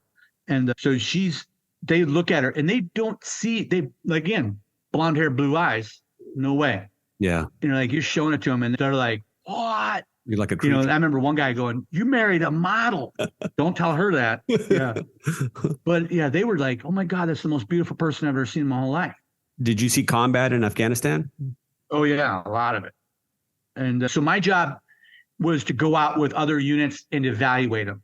So I'm always on combat patrols with as a regimental guy. I was a regimental gunner at the time, so we had 8 infantry. Let me understand your role. So a regimental gunner. So like tactically, physically, where are you? What are you doing? What are you holding? Okay, so I look just like a regular infantry guy. And actually, I have all of this stuff still. So that's my plate carrier still. Same one that I carried. And then not the same one, but very similar, my rifle. Just an M4, Topsable rifle. I look just like a regular infantryman, like a regular schmo. I didn't even wear rank because, everybody knew who I was. You're up high? You're in the truck? What? I'm on the ground. Oh, you're walking. Okay. I'm walking. I'll take a helicopter from my base to where I want to go. So if you pick a region like the Helmand province, we had 4 infantry battalions operating in different sectors. So 1,000 guys. Regiment sits over the top of that as the higher headquarters. Division sits over us because there's another regiment to the north. So there's 2 infantry regiments in Afghanistan, 8 infantry battalions at one point. So the higher headquarters the lowest was an infantry battalion. They operate at the lowest echelon. They're the fighting element. Then there's a regiment, sits over 4 infantry battalions. They're the higher headquarters, so they do all the coordination stuff. And then above us was the division. They ran everything, the whole Helmand province, the whole part of the whole Marine Corps slice of Afghanistan. And so I'm in the middle as a regimental guy. So my job was to make sure, one, that the battalions were getting things that they needed. That if they called for airstrikes or artillery fire, that they were doing it properly. So in order to do that, I had to be out there with them, engaged in combat to watch this. We were doing an evaluation on the medevacs one day for a week, for like 5 days. We did evaluation to make sure we're getting our guys out that are wounded fast enough. So we had our own dust off guys at Camp Dwyer in Afghanistan. And so they're Army National Guard guys flying Blackhawks. And I had to go out with those guys one day. And let me tell you, I don't ever want to do that again because I don't like flying. I have no control, right? So bird goes down, again, everybody's a pig. You can't really walk away from that. So we got shot at all the time in the helicopter. And I'm like, I don't want this job. You guys are heroes. You can have it. You guys love this shit. I'd rather be on the ground. And we were on the ground, and I'd go out on combat patrols with different platoons, squads from all over the region. So one week I'd be operating in the north in Marja. One week I'd be operating in the south or in the east or the west, just hopping around. And then I'd go out what we live the nomadic life for about a month, come back to the regimental headquarters for 4 or 5 days to rest, regroup, change clothes, shave, and then debrief my boss. Hey, we're doing okay. Or this battalion needs this and that kind of thing. So I'm like what we call eyes forward for the commander. So he projects his interests and his thing forward through me because I'm a staff guy. And so it is a weird relationship. For the most part, they do like having you around. You don't want to be a jackass because then they don't like having you around. Yeah. Because then you go back and tattle on them. They don't want you around. So you're not really, you're trying to solve their problems. It's a fine line. They need your help, but they don't want you looking over them. Right. So I'm trying to solve the problems without getting everybody else involved. So that was my thing. And that's where, so I was out with a lot of different guys. And that's where, again, so I started seeing we were losing guys because we were stupid. So we lost one of them. We were up in I was with 2nd Battalion, 8th Marines. We were up in the north. And we were at a platoon fire base. And there were 2, and they were probably about 1,000 feet or 1,000 kilometers separation between these 2 bases. And then every night they would rotate. So they would patrol during the day outside their respective little fire bases. And then at night, these two squads would rotate. So they would come change places. But they would take the same damn road every time. And so I was with the squad leader that one night, and I said, hey, whoa, what are we doing? And they're like, hey, sir, we're doing this. We're going over there to replace those guys, and those guys are coming over here to replace us. And I'm like, okay, but why do you take the same road? And they look at me like I'm like, we always say a dick growing on my forehead. What do you mean? Because it's the frickin' road, that's that. And I'm like, you got to change it up, guys. And they're like, bullshit, nothing ever happens. Because we can see it. We can see the other base. So this night we were walking out, and everybody carried metal detectors. Hell, I even carried one, the little sweeping for IDs. And so I'm breaking mine out and getting in place. And then one of the Marines next to me goes, sir, we don't need it. We don't use it because it's such a short move. And I'm like, what the fuck is going on? Okay. So I collapse it again, because I'm not in charge. They're in charge. I'm just an observer. So I'm putting it back in. And as soon as I'm putting it back in, the lead guy, the staff or the sergeant, steps on a pressure plate and blows them all over the fucking place. Mm. So we go down. Everybody's down. We didn't recover his last piece until 7 days later. So he was blown into the canal. We had to bring in PJ divers to recover body parts in this canal. He was, when I say all over the place, he was all over the place. And why recover all of it? Just out of respect? Yeah, that's what we do. You don't know who he was, though, right? You didn't know him. I met him. I didn't know who he was, met him. And then shortly after that, I was down in another battalion, 3-6, on a combat. We were sweeping the enemy out of an area. We knew they were operating in here, but they were going to do a sweep, like just fight through this whole meadow. So I went down there to join those guys. And as soon as we got in, as soon as we stepped across and we got into these little rice paddies, all shit hit loose. We were on the ground. What's that like though? When all that shit, is it loud? Is it intense? It's everything. I'm with my buddy. He's an EOD Chief Warrant Officer, actually. No, you don't have time to be scared. Right. And I know that sounds arrogant, but no, it doesn't. If any training kicks in, goes towards scared, then you get hurt. Right. Right. You gotta act. You gotta go through your TTPs. I don't know if you ever heard that word. No. Techniques, tactics, and procedures. So everybody has TTPs: techniques, tactics, and procedures. So your TTPs kick in, and you're clicking. All right. Hey, there's the enemy. They're trying to kill me. Let's kill those guys first. And so we fix them. We call in an airstrike. We do all this stuff. It was just a bad day. One of the kids, and actually I met his mom later on. He's from Kentucky. His name is Luke Scott, in West Virginia, Kentucky area. So I met Luke just before his birthday, his 21st birthday.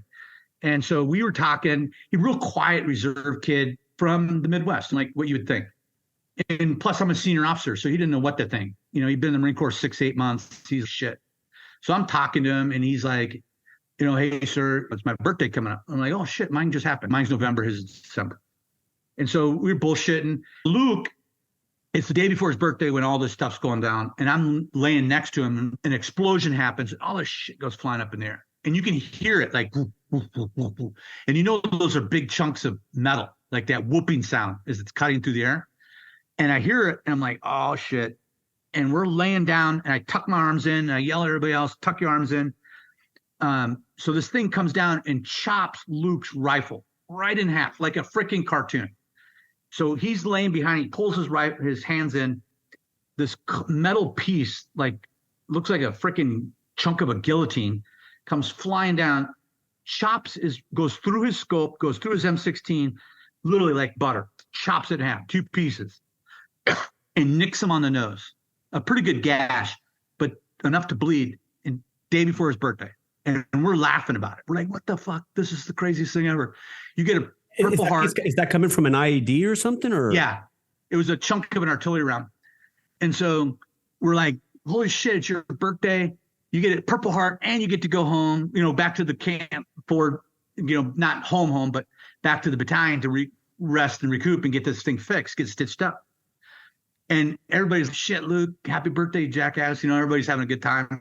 Well, he goes back that day gets it fixed, comes back because he doesn't want to leave his guys.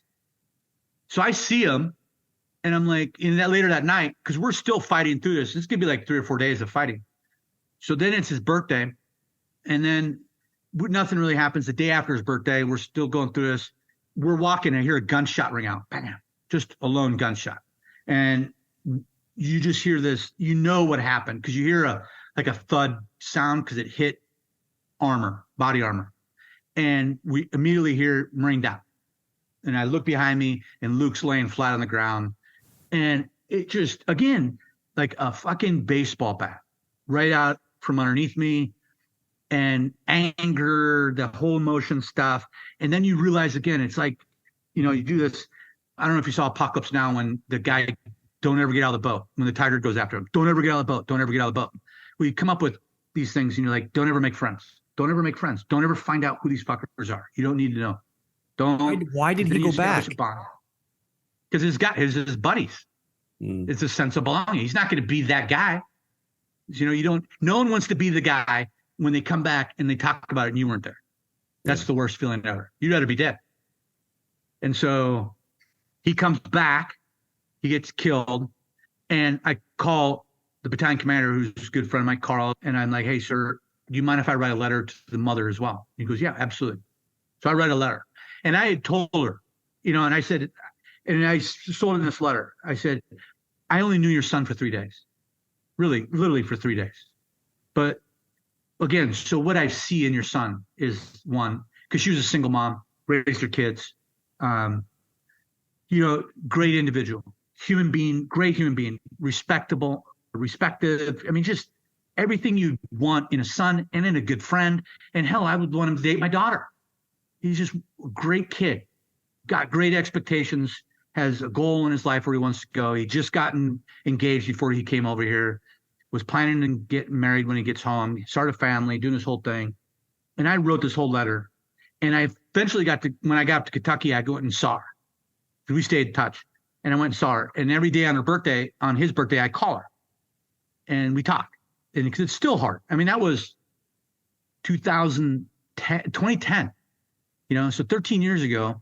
And it's still. Where was he from? Kentucky. That's where she lives now, just outside of Lexington, Kentucky. And she's a hairdresser. So we talk all the time. And still to this day, we'll just talk about things. And, it's just reminding. And it is a good thing. She's a great lady, hairdresser, small little town, just always smiling, just beautiful person. So like her son. You're reminded, like, this is just shit. And so when all this happens, when Afghanistan happens and our government turns our backs and we walk away from this stuff, these things all then don't matter. They just, to me, did someone forcing it back in and saying, it doesn't matter. We don't care. It doesn't bother. Where were you at when you started watching the news about Afghanistan? I was home, and my wife had come in. I was actually on the patio, and the wife came out and goes, what do you want? Do you want the good news or the bad news? And I said, what do you talk about? She goes, Biden just announced he's going to pull out of Afghanistan. And I said, that doesn't mean anything. And then so I started reading about it, and I'm like, oh, shit. This guy doesn't know what the fuck he's talking about, because he thinks that they're going to stand on their own. That's not how it works. This guy is so clueless. I mean, he's not. The guy's advising him. And that's where, again, the defeat was the generals, where you're just like, okay, at least the generals will go, this is a bad idea, boss. No, they roll over and show their pink underside. So that stepping stone is tombstones. It's built out of tombstones. If you look at those steps that those kind of people achieve to get to those positions, if you look really close, those stones, those steps actually have names engraved on them. They're gravestones. Wow, that's a great image. Yeah, that was an image that actually, I don't know, I saw one thing, that the Capitol steps. It was you said they're like white marble, the steps of the Capitol. And one day I looked at it and my mind was playing tricks, and I saw that.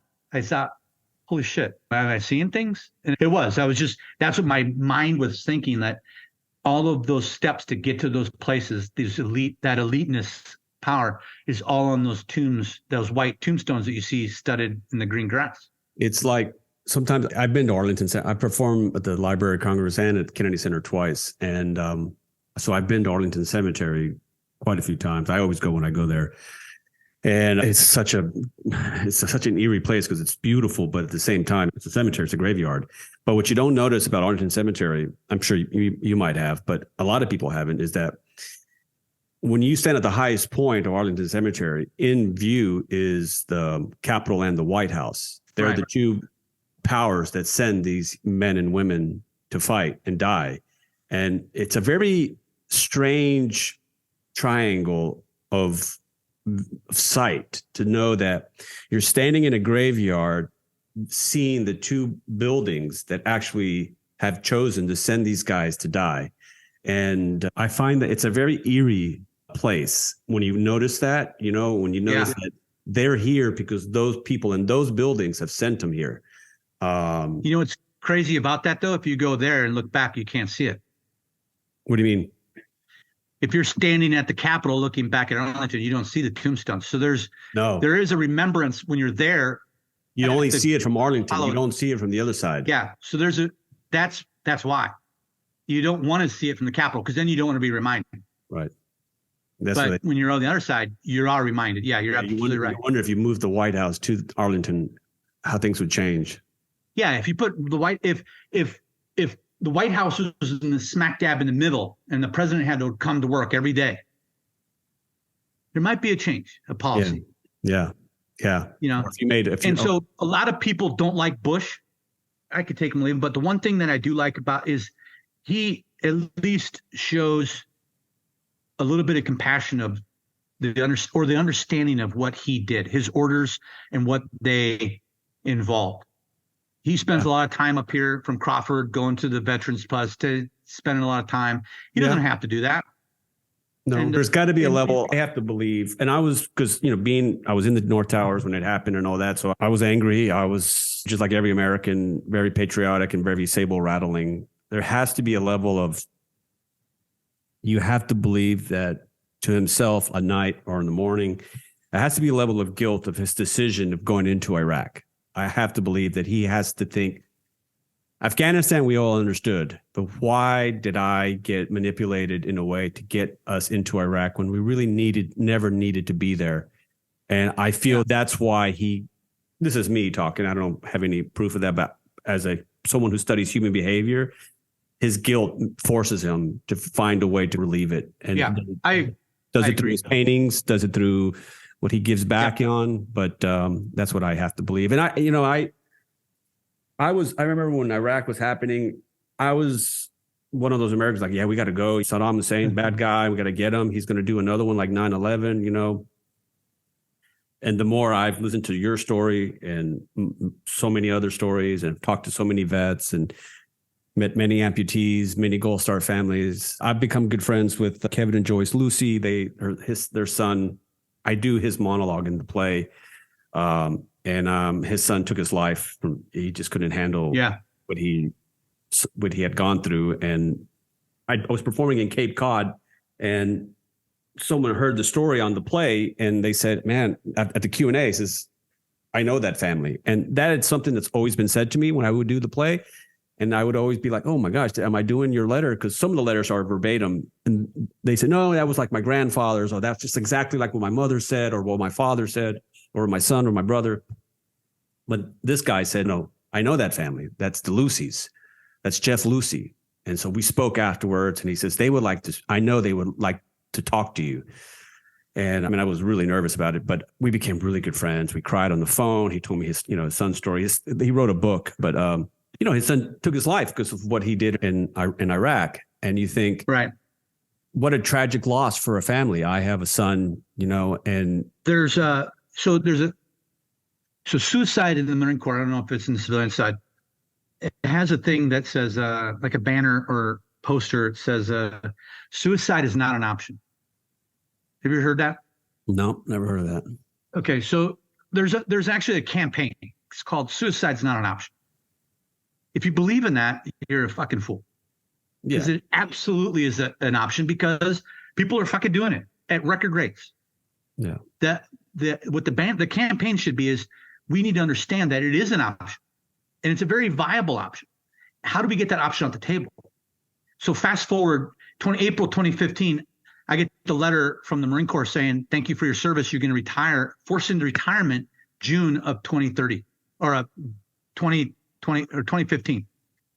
And I was shocked. I mean, it was like a crushing blow. Wait a second. I've been doing this for 30 years. What's next? I don't know. All I know is this. I don't want to leave this. This is what I've always wanted to do. I'm surrounded by the people I love, people I enjoy. I can't do this. And plus, I'm self-medicating at this time. So I'm drinking gin, Bombay Sapphire straight out of the refrigerator, right out of just because it looks like water. And I call it 4 fingers.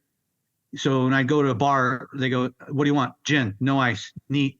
How much? 4 fingers. Just four fingers deep or this way? 4 fingers wide. This way. Just like this. 4 fingers. And I would drink it. And I turned into a raging asshole. And that's caused a lot of problems. Plus, I had busted up my back. I had busted up my neck. And I had all these other freaking problems. And I was self-medicating. I was on Flexerol, Vicodin, and Percocet, all to 3 at the same time. Yeah, and I wake up in the morning. He gives it to you like it's candy. Yeah, I was getting big to-go bottles for deployments. They're like 600 pills. Jesus. Family packs. Jesus. And so I'm waking up in the morning, I'm drinking coffee.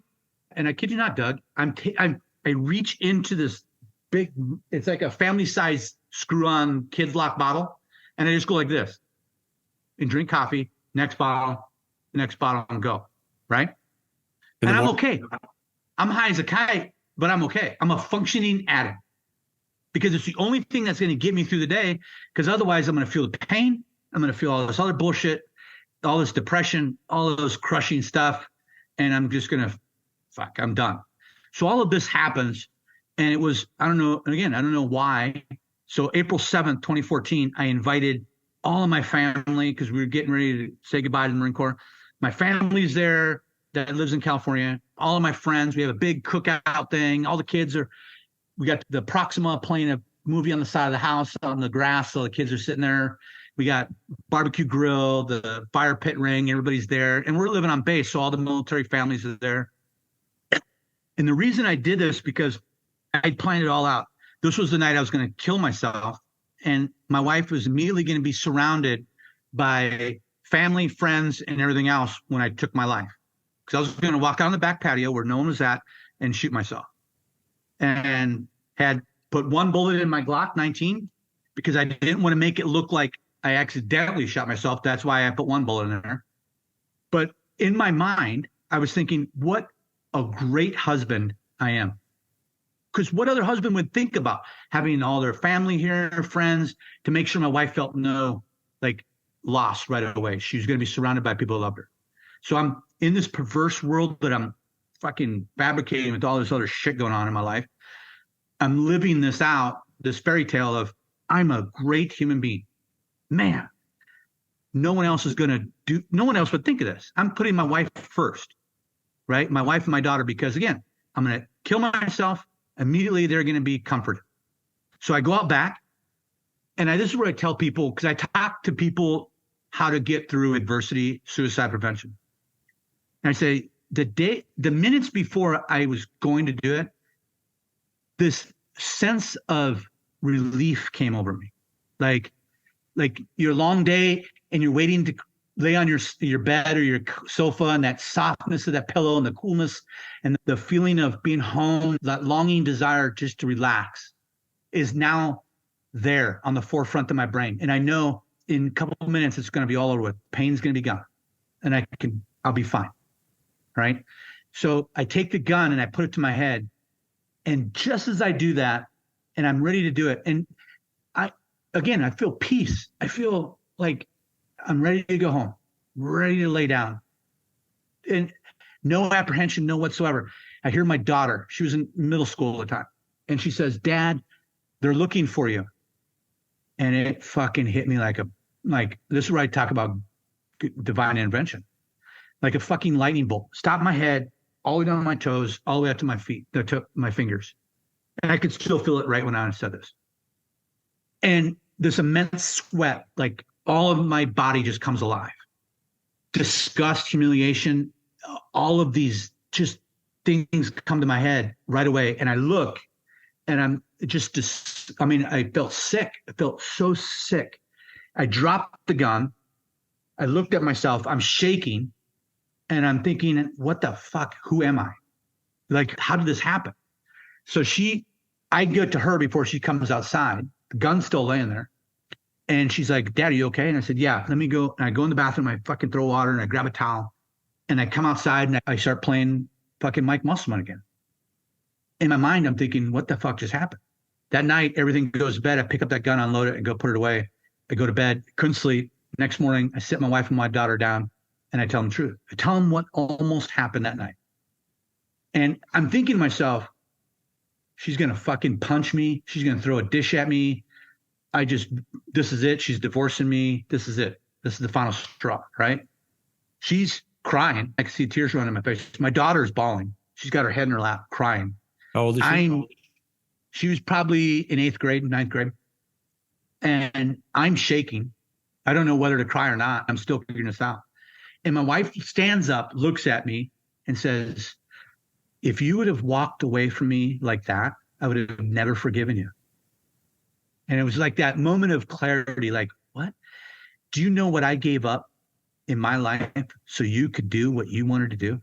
Do you know what I gave up, what your daughter gave up so you could go out and do what you were doing as a Marine? And you were going to walk away from me like that? And that was that, holy shit, like that moment of it. The effect of suicide is so much greater to those that survive it. Yeah. The families, way more. The lucky one is the guy that did it, or the gal. Yeah. And so we go to counseling, we talk to a counselor, and the counselors were never effective. I mean, they were always a fucking joke. I mean, pocket degree, whatever, young kid. It was like, whatever, just tell them what they want to hear, get the hell out of her, get the check in the block, go. It wasn't until I started talking myself and then finding my own answers, reading my own books, and really finding out. I read Dr. Frankel's book on, and I can't believe I didn't do it much later, but Man's Search for Meaning. And that really brought some clarity from it. Like, okay, got it. And so I started reading more and more and then talking to more. And then when I first talked about it, to somebody, that was really kind of letting yourself out. It felt good. It was like, okay, that's healing. And so talking about it more and then dealing with other people that have the same things, then you're finding more commonality. Then you're finding that goodness, right? So goodness does come from adversity and fucking trauma and stuff. You just takes a whole lot more looking for it. But so when you say all of that, so there's a big turmoil, that big war, Iraq, Afghanistan, all those deployments, all being gone, all the separation, all the loss, all of that stuff, it bubbles up and they're still there. But now I have a healthy way to deal with it. What would you tell that young man, young woman who has that gun up to their head? What would you tell them? I would tell them that, again, it goes back to the escaping the pain is the solution, because you're leaving more pain behind you. And that's what I try and emphasize, is that it may be the solution for you, but it's the most selfless act that you can ever think of doing. It's the most selfish act. Yeah, but the pain, what if they devil advocate here? The pain is just so great. Because you're a warrior. You're meant to deal with pain. It's who we are. That's my burden. That's my honor. My honor is I get to carry that demented frickin' past. Because you're a soldier. I'm okay with it. Yeah, I'm a soldier. And that's what soldiers do. Soldiers deal with the shit, with the stuff that normal human beings would lose it. We deal with it because it's who we are. It's in our makeup. It's in our DNA. It's our blood. It's a badge of honor. And there's light on the other side. Oh, yeah. Because it is. We're warriors. Warriors deal with that. So you don't ever stop being a warrior, because you're going to deal with it your whole life. Because guys will think that they're out of the military, they're no longer a warrior. No, you're not. You're still a warrior, because you're still fighting your internal wars, your internal battles within your own head. That we don't have to fight. That you don't have to fight. I'm saving you from that war. I saved hundreds from doing that, right? I'll deal with it. I can deal with it. I'm strong. I've never been a guy. I was always the guy when people said, "Oh, you got to learn to meditate." You got to what? What the fuck? Learn to meditate. I'm like, you're fucking crazy, man. Only fucking hippies and shit like that fucking meditate. What are you talking about? They're like, no, I'm serious. Meditate. Real meditate. Find a soothing, comforting place in your mind and go there. That's what meditation's about. And it was like, and so someone told me, he said, Mike, what's the difference between fucking Fortune 500 captains of industry, fucking Major League Baseball players, fucking football players, hockey players? They all meditate. Every single one of those guys all have one thing in common. They meditate. And it was like, okay, so if meditation helps them get to their position, I'm not saying it's their success story, but it's a step within that rung of that ladder. The variable. And yeah. And so you got to get there. So I was like, okay, I'll try this stupid weird shit. But let me tell you, it was like the first day that I found God again, because I'd walked away from the church for a long time. When I got out, I came small town Granbury. I found a church that one day I was sitting there and it was like, he was fucking speaking to me. Like I was the guy, didn't know the pastor, but I'm the guy, the reason why he's talking about like that up there on that stage right now. It fucking hit me like a ton of bricks. I mean, I started bawling. I started crying. And I approached him later and I'm like, I don't know what this is. This is fucking the weirdest feeling ever. He said, this is divine intervention. This is that whole thing of, remember, and he's a cool guy. He goes, when people say they found Jesus, Mike, you just found Jesus. And I was like, oh, fuck. Okay. I like this feeling. And so you got to stay away from those precursors that get you to those bad places, alcohol, drugs, sedation, any kind of things like that lower your defense. Yeah. I always say alcohol lowers my defense. That's why I don't drink anymore. I drink it occasionally, but I don't drink like I used to. I can't. No, I mean, alcohol doesn't, not a good combination. I can't use I won't use prescription drugs like hardcore narcotics like Oxy or something like that because I can't control how I act on those things. Do you ever experiment with microdosing of mushrooms or anything?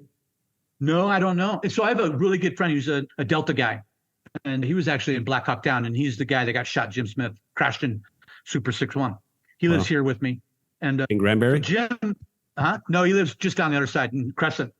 But Jim was telling me the same thing. He goes, Mike, I just came back from this thing.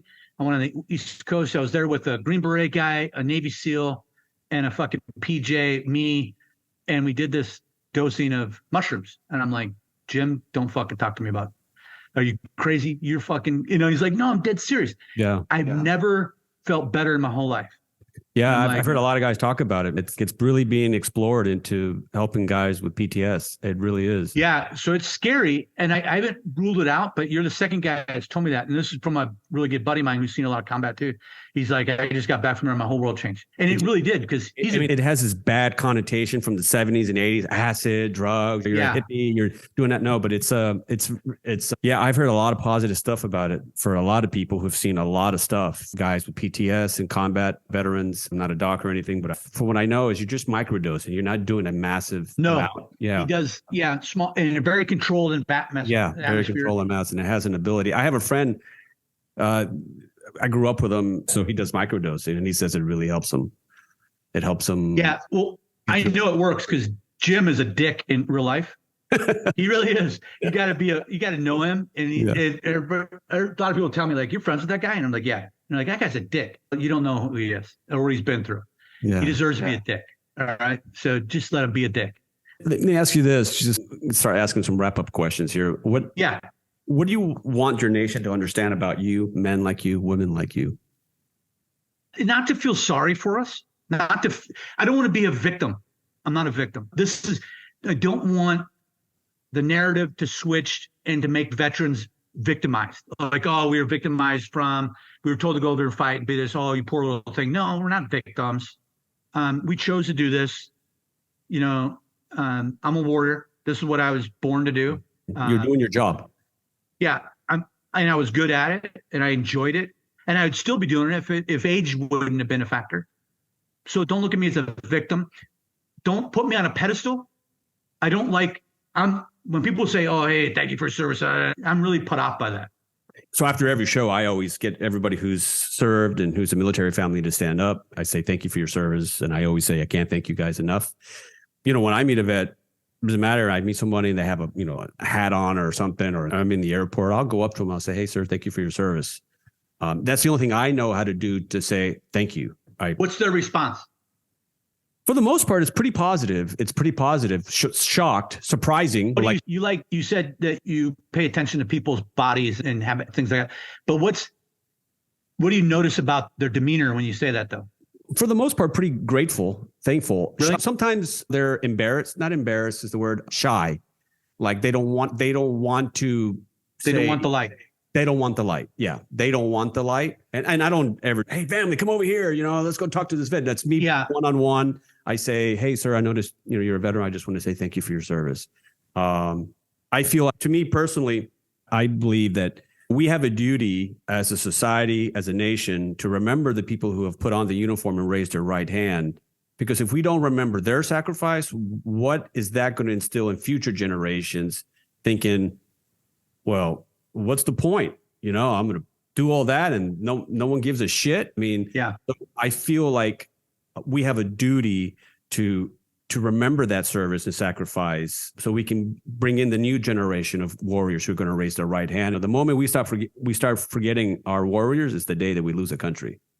And so that's where that's my belief. Obviously, I'm very marinated in this world because of what I do now. But so anyhow, that's my thought. I always say a simple thanks, or just for me, and I know a lot of my buddies too, the same way. I don't wear baseball caps that say military Marine. This is my office. And so in my office is the only place in the whole house that I have a couple of mementos that are very meaningful to me. Like my pineapple above the street. They're there. And then that's my dad's boot camp picture from 1965. And then all of his Marines that he lost. And down below, that's the headstone for a memorial for Mike 3-1, all the Marines that died in Vietnam. But other than that, I got a couple other trinkets around here, but you couldn't tell that I was in the military. Well, a lot of the guys who wear hats, it's funny that you say that, because a lot of the guys who wear hats are the Vietnam and Korean guys who are still alive. And the very few World War II vets that I've met that are barely, a handful of them are still alive. But the guys who served in Iraq and Afghanistan like yourself, I wonder if it's a generational thing, but you guys don't wear many hats. I usually pick it up. Like I can smell a vet pretty good now because I've been around them so much, especially if I see tattoos on their arms and there's a demeanor about them. I could like, the guy served, without a doubt. He served. And tattoos I can pick up. I've recognized some of the tattoos, but I wonder if it's a generational thing where, because I haven't seen guys with hats, but if I see a guy with one arm, one leg, and he's got a U.S. Army T-shirt on, I'm like, okay. You don't have to be a mathematician to do that. Figure that one out. I think he served. I'm going to put if I had to put some money, but I wonder if it's a generational thing. But do you have tattoos? I do, just one, and one. No sleeves. No, and I didn't really want this one. It was a unit tattoo, but I got talked into it from my guys. So they're like, "Hey, sir, you got to do it." And I'm like, "Okay, whatever." What would you tell? But before I ask this question, what was it that you were really good at, Mike? Like you were really good at? Was it firing the gun? Was it patrol? No, I was really good at, probably I think the best thing I was really good at was identifying problems before they became problems. So my commanding general had said something about me. He said, Mike is like a vaccination or inoculation walking around. He solves it before it becomes an issue. Can you give an example of that? So that was my whole thing where I would go out in just to different areas and just show up and figure out what problem, because they didn't know a lot of times that they're missing something, like something wasn't jiving, and be like, I see, you don't know you have a problem. And so I wasn't the guy that was a problem looking for a potential, or a solution looking for a problem or a potential solution. I was the other way around. I was always your solution. You just didn't know you had problems. And for instance, we had these, have you talked about GBOS towers? No. So it's a self-erecting tower, and on top of it, they have and they go up about 300 feet. They're communication towers. They look like a huge satellite or a cell phone tower.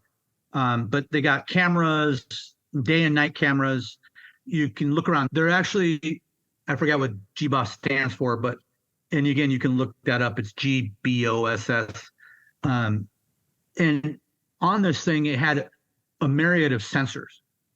One of the sensors was, it had a surface track radar. It could track radar on the ground. It could pick up a freaking mouse running across from here to the horizon, 360 degrees around. Well, we weren't using them. All we were using them for is cameras to get a joystick and look like on a laptop and go, hey, what's that over there? Oh, it's a rock. Just switch it on. We weren't using them for what their potential really was. So one day I'm looking at it going, what the hell is all that shit? So I pulled the manual out and started reading it. I'm like, holy shit, this thing can do this and this. So I go to one base and I show up and there's a kid operating the GBOSS. And I'm like, hey, do you know that what this thing can do? And he's like, yeah, sure, look. Push this button, it zooms in, push this button, it turns off.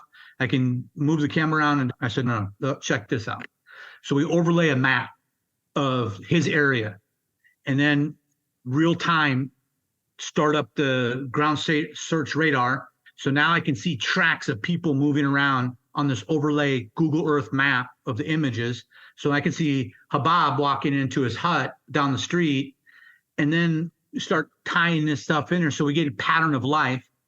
And then I can actually zoom the camera in when something moves over here and do this.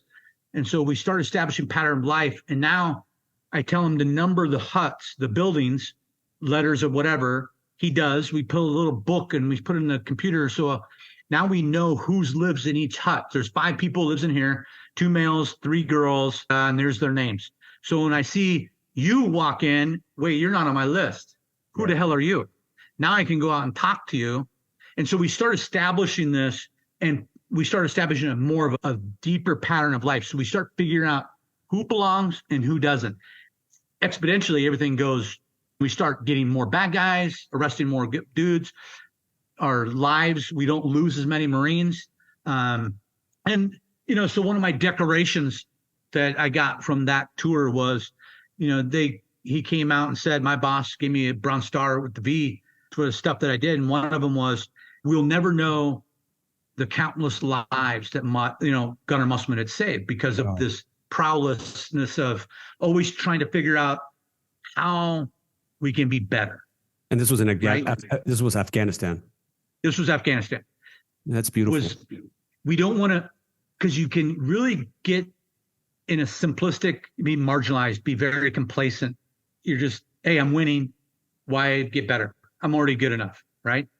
Well, one day, when we always say in combat, you make your own luck.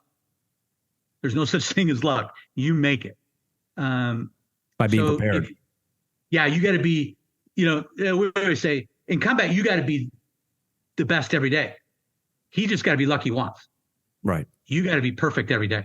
It's the whole thing that Jocko says about war. It's the cruelest teacher, but it's the best teacher, but the cruelest teacher.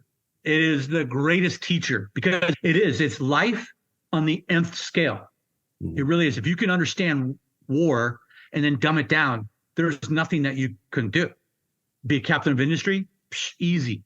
So this whole process, and that was what it came down to, is understanding, you had to be your best every single day, every minute for those 7 months. If you weren't, you're opening a little itty bitty little hole that he could actually get in there and fuck your day up. And that's all it took. Remember, he's just got to be lucky once. Yeah. My dog's looking at me like, dude, I got to go pee. Mine's over there, my German Shepherd. Yeah. You say hi, Misty? Oh, yeah.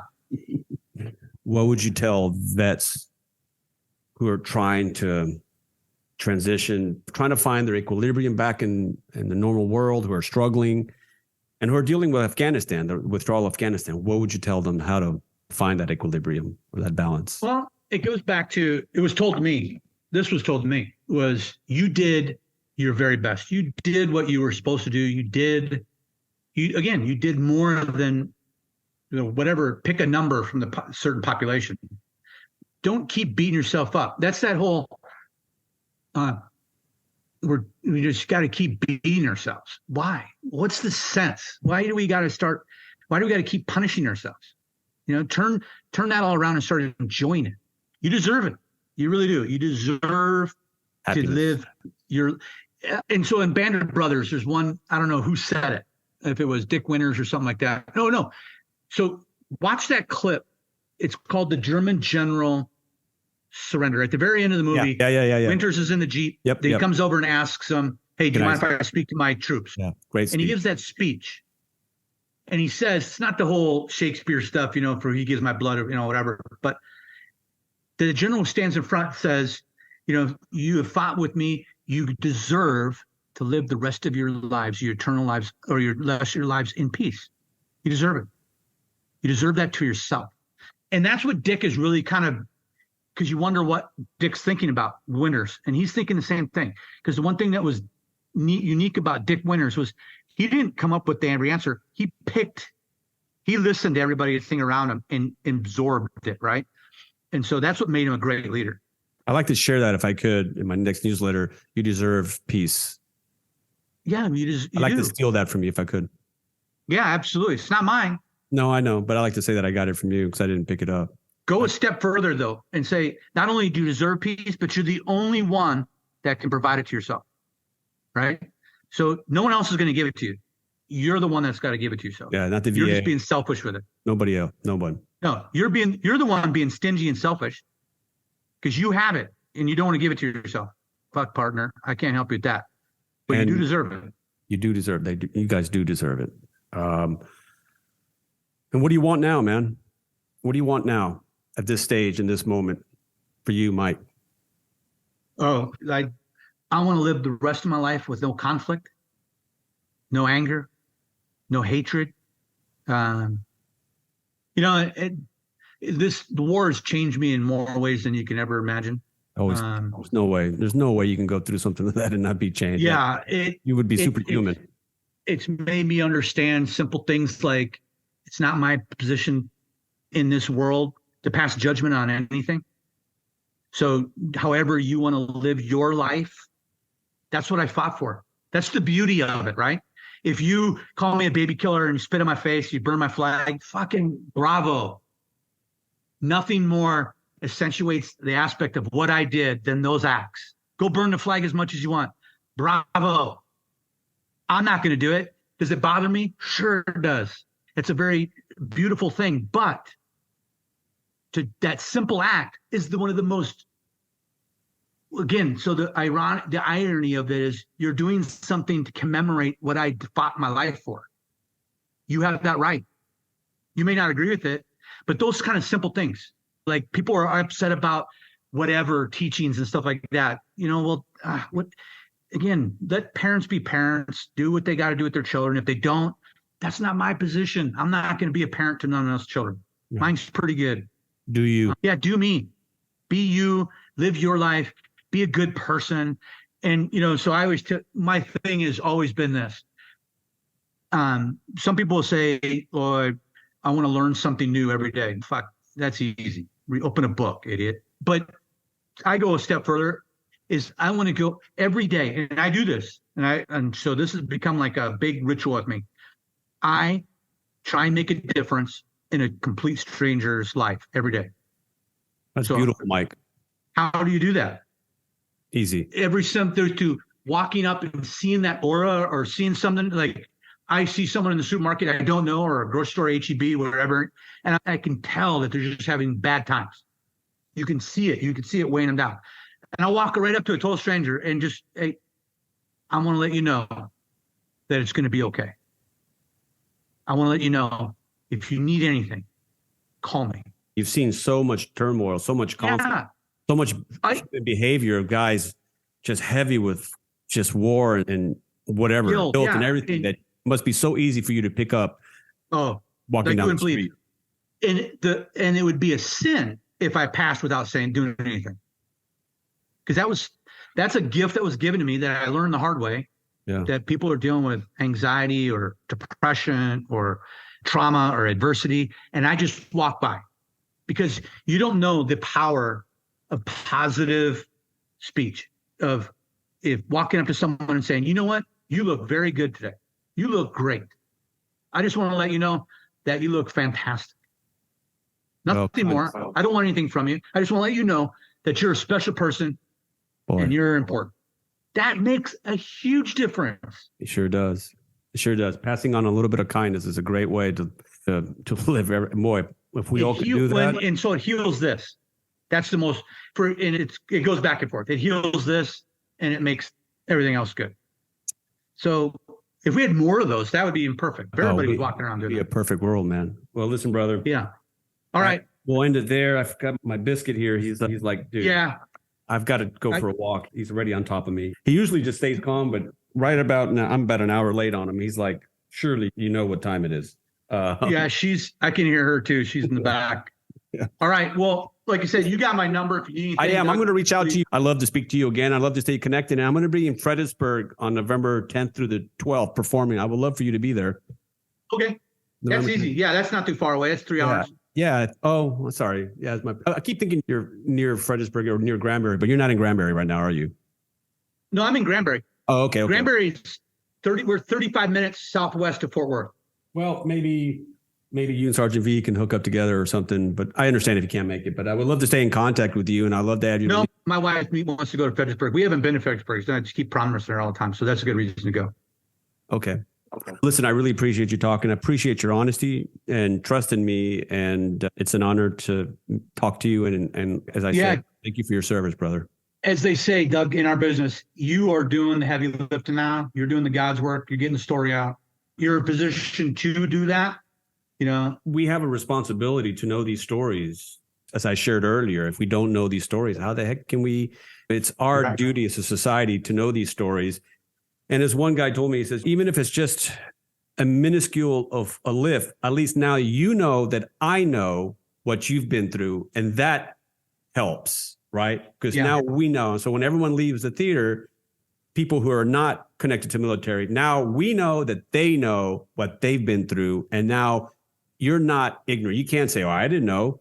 Now you know. Well, that's why when you tell people that are going through the same thing, they got to talk about it. You got to share a little bit of your pack. Give a little piece of your pack away. And before you know it, it starts lightening a load on your back and it doesn't feel so heavy anymore. Yeah. The more you talk about it, you're giving other people those pieces. They go forward and it changes their life. So these guys, you got to figure this out. Yeah. All right, man. Appreciate it, man. Thanks, we'll be in touch. Thank you. Have a great day and we'll be in touch. Okay. Sounds great. Thanks for everything. Thank you.